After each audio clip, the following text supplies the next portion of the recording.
बोलिए भारत माता की, भारत माता की, भारत माता की।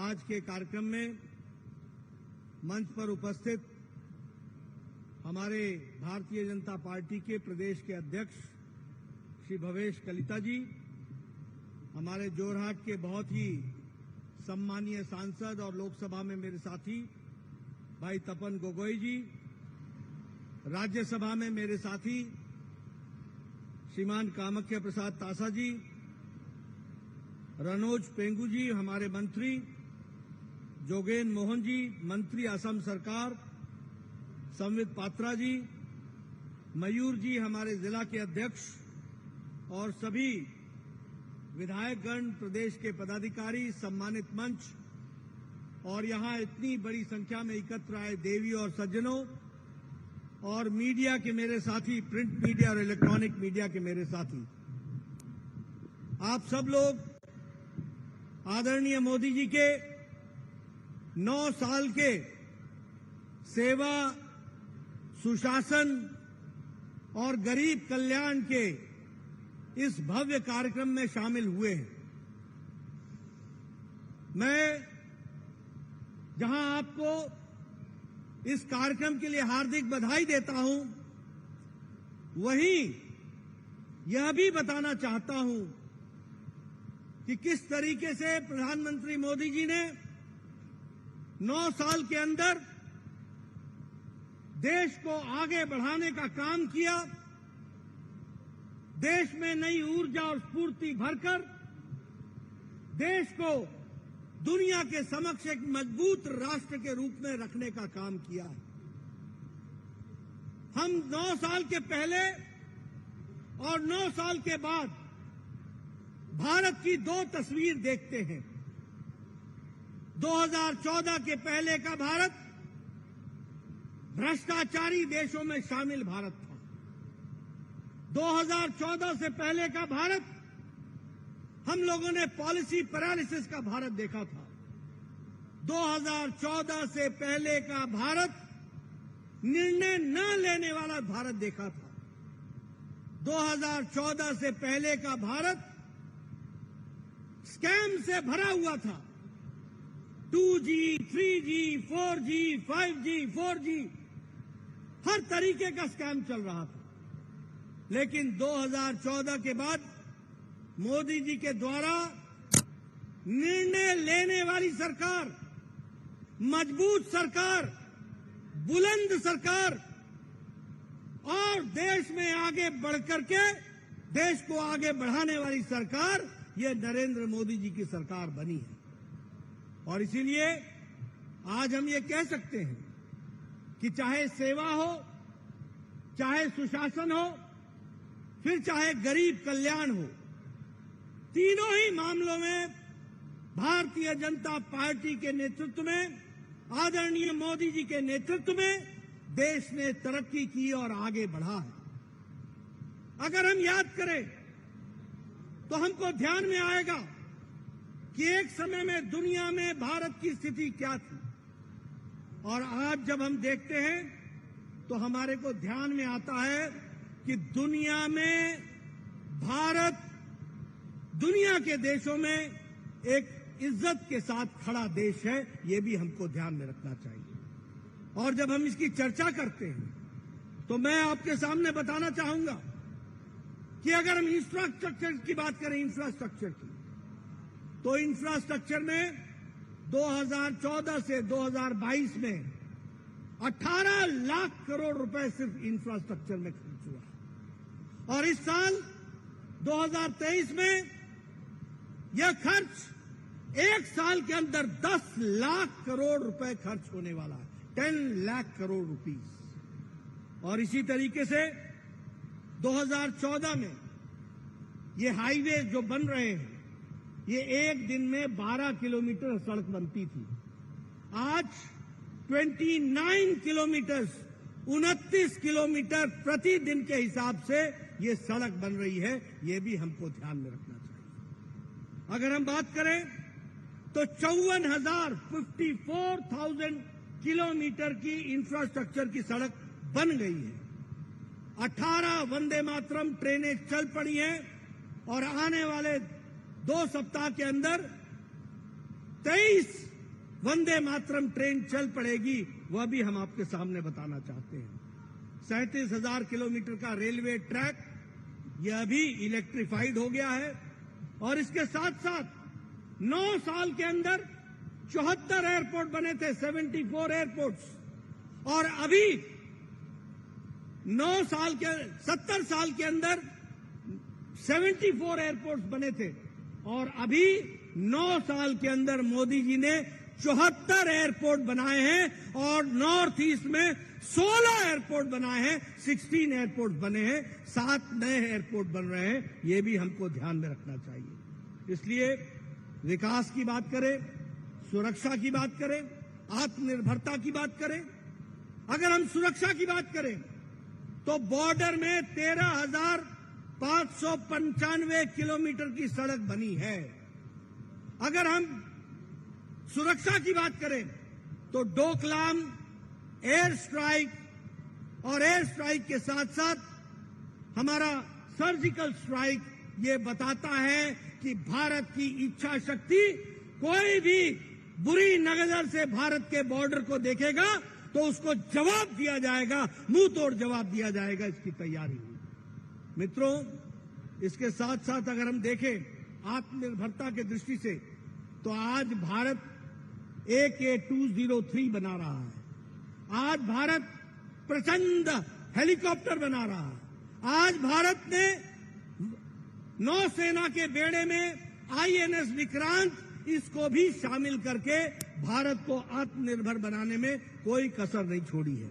और इसी के साथ साथ अगर हम सुशासन की बात करें तो डायरेक्ट बेनिफिट ट्रांसफर के तहत 22 लाख करोड़ रुपए सीधा बेनिफिशियरी के खाते में डालने का काम मोदी जी ने किया है।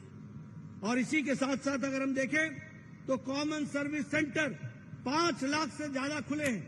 3 लाख गांव में कॉमन सर्विस सेंटर को लाया गया है। और आर्थिक दृष्टि से देखें तो 5वीं अर्थव्यवस्था भारत बन चुकी है। और स्टील में हम दूसरे नंबर पर खड़े हैं। ऑटोमोबाइल मार्केट में हम तीसरे नंबर पर खड़े हैं। और मोबाइल में 97% मोबाइल आज भारत बना रहा है। यह परिस्थिति आकर के खड़ी हुई है। इसलिए मित्रों, चाहे आत्मनिर्भर की बात करें, चाहे हम इकोनॉमी की बात करें, चाहे हम विकास की बात करें, हर दृष्टि से भारत तीव्र गति से आगे बढ़ रहा है। यह भी मैं आपको बताना चाहता हूं। मित्रों, यहां पत्रकार मित्रों से मैं बात करना चाहता हूं। हमारे कांग्रेसी भाई जो बड़े अनपढ़ बन करके घूम रहे हैं, वो तमाम तरीके की बात आपके बीच में कर रहे हैं। वो महंगाई की बात करते हैं। मैं चाहूंगा मेरे पत्रकार भाई मेरी बातों को जरा नोट कर लें और जो लोग महंगाई की बात करते हैं उनको ध्यान में रखना चाहिए कि India is the fastest growing economy in the world. दुनिया की सबसे तीव्र गति से चलने वाली अर्थव्यवस्था और जीडीपी ग्रोथ की है तो वो भारत है। भारत की जीडीपी ग्रोथ 8.7% है। ऑस्ट्रेलिया की ग्रोथ 2.2% है। जर्मनी की ग्रोथ 2.6% है। साउथ कोरिया की ग्रोथ 4.1% है। कनाडा की ग्रोथ 4.1% है। USA, United states of America की ग्रोथ 5.9% है।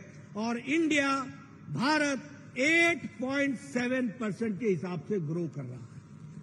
अगर मैं इन्फ्लेशन की बात करूं तो भारत का इन्फ्लेशन 4.25 से नीचे है। यूनाइटेड स्टेट्स का इन्फ्लेशन 4.9% है। फ्रांस का 5.1% है। यूरोप का 6.1% है। यूनाइटेड किंगडम का 8.7% है। और खाद्य सामग्री की अगर हम बात करें तो यूनाइटेड स्टेट्स की महंगाई 6.7% है और भारत की महंगाई 2.9% है।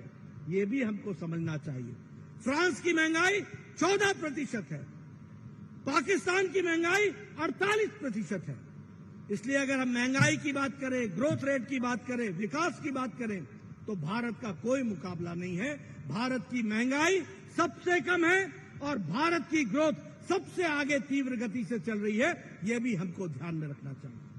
मित्रों, मैं आपका ज्यादा समय न लेता हुआ गांव, गरीब, वंचित, पीड़ित, शोषित, दलित, इन सब की बात अगर मैं करूं तो मेरे ध्यान में आता है कि प्रधानमंत्री गरीब कल्याण अन्न योजना 80 करोड़ की जनता को 5 किलो गेहूं या 5 किलो चावल देकर के आज भारत की गरीबी 22% से घट करके 10% से कम हो गई है और भारत की अति गरीबी 1% से भी कम हो गई है। ये भी हमको ध्यान में रखना चाहिए। अगर हम बात करें जल जीवन मिशन की, तो आज 9 करोड़ घरों में जल पहुंचाया गया है और 33 लाख घरों में असम में जल पहुंचाया गया है।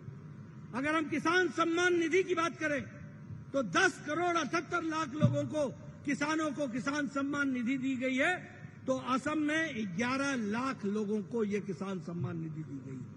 अगर हम पॉवर्टी की मैंने बात की, आपके सामने मैंने कहा कि किस तरीके से गरीबी और अति गरीबी को कम किया गया है, वो भी हमारे सामने आता है। दुनिया में भारत की छवि को देखें, आज भारत G7 में बुलाया जाता है, आज भारत G20 का अध्यक्षता कर रहा है और यहां गुवाहाटी में भी G20 की आपने मीटिंग की।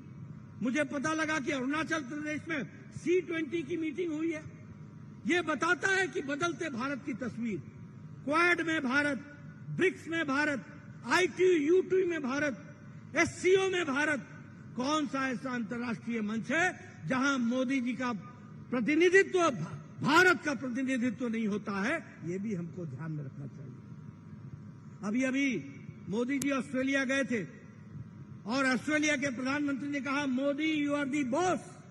ये समझ में आना चाहिए कि अंतर्राष्ट्रीय जगत में आज मोदी जी की छवि और भारत की छवि कहां पहुंच गई है, उसको भी हमको ध्यान में रखना चाहिए। आज न्यूजीलैंड का प्रधानमंत्री मिलने के लिए ऑस्ट्रेलिया की धरती पर आता है और सिडनी में मिल करके जाता है। अमेरिका के प्रेसिडेंट बोलते हैं कि आप अगले महीने अमेरिका आ रहे हैं, आपको हम स्टेट डिनर देने वाले हैं। दुनिया में होड़ लगी हुई है कि मोदी जी के डिनर में हमको भी इनवाइट करो। यह परिस्थिति आ जाकर के खड़ी हुई है। यह भारत की बदलती हुई तस्वीर के बारे में बताता है। मित्रों, मैं अगर असम की बात करूं तो आज मैं कह सकता हूं, चाहे बोगीबील ब्रिज का बात हो, चाहे विकास की बात हो, चाहे इंफ्रास्ट्रक्चर की बात हो, चाहे नेशनल हाईवे की बात हो, चाहे all India institute of medical sciences की बात हो, चाहे हमारे डिब्रूगढ़ में सुपर स्पेशलिटी ब्लॉक बनाने की बात हो, फिर चाहे नवगांव में नया मेडिकल कॉलेज देने की बात हो, या फिर चाय के बागानों में मूविंग एम्बुलेंस दे करके स्वास्थ्य की सेवा की बात हो, चाहे हॉस्पिटल बनाने की बात हो, ये भारतीय जनता पार्टी मोदी जी के नेतृत्व में और हेमंत बिस्वा शर्मा के नेतृत्व में एक विकास की एक नई कहानी लिख रहा है। इसको भी हमको ध्यान में रखना चाहिए। ये मैं आपको बताना चाहता हूं। मित्रों, जहां तक कांग्रेस का सवाल है, पहले अपीजमेंट की पॉलिटिक्स, वोट बैंक की पॉलिटिक्स, भ्रष्टाचार की पॉलिटिक्स और भ्रष्टाचार की पॉलिटिक्स के साथ भाई को भाई से लड़ाने की पॉलिटिक्स, ये असम की संस्कृति की रक्षा करते हुए हमारे चाहे भूपेंद्र हजारिका हो, चाहे हमारे बारदोली साहब हो, उनको भी भारत रत्न देने का काम किया है, तो वो हमारे एनडीए के प्रधानमंत्री अटल बिहारी वाजपेयी और नरेंद्र मोदी जी ने किया है। ये हमको ध्यान में रखना चाहिए। अगर शंकर देव को किसी ने याद किया तो वो भी हमारी सरकार ने याद किया। अगर हमारी संस्कृति को किसी ने याद किया तो वो भी हमारी सरकार ने याद किया। इसलिए मित्रों, मैं आपसे यही निवेदन करने आया हूं कि 9 साल में जो विकास के काम असम में हुए हैं, जो विकास के काम भारत में हुए हैं, उसको ध्यान में रखते हुए हम जहां धन्यवाद मोदी जी का भी करते हैं, वहीं आप लोगों को भी मैं बधाई देना चाहता हूं कि इस 9 साल में सेवा, सुशासन और गरीब कल्याण के माध्यम से भारत को आगे बढ़ाने का काम और असम की तस्वीर और तकदीर बदलने का काम आप सब ने किया है। आपने मेरी बात सुनी। आपका बहुत बहुत धन्यवाद। जय भारत, जय अहम। सम्मानीय राष्ट्रीय सभापति श्रद्धा